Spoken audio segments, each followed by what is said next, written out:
Payments can be made in the Ready to Payout tab. Select all employees or individual employees to pay out, such as Joshua in our example. We record an advance payment of 3,000 Swiss francs for him.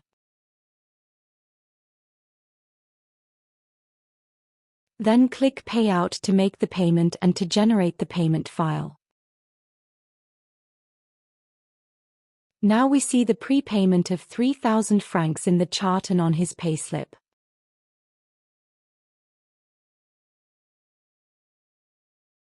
Now we select all employees to make a second payment. Valuta date is 25th. Both payments are now shown on Joshua's payslip.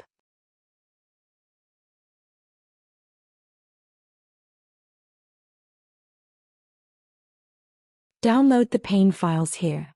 Files can also be deleted to cancel the payment if necessary. Any number of payouts can be made within the open period.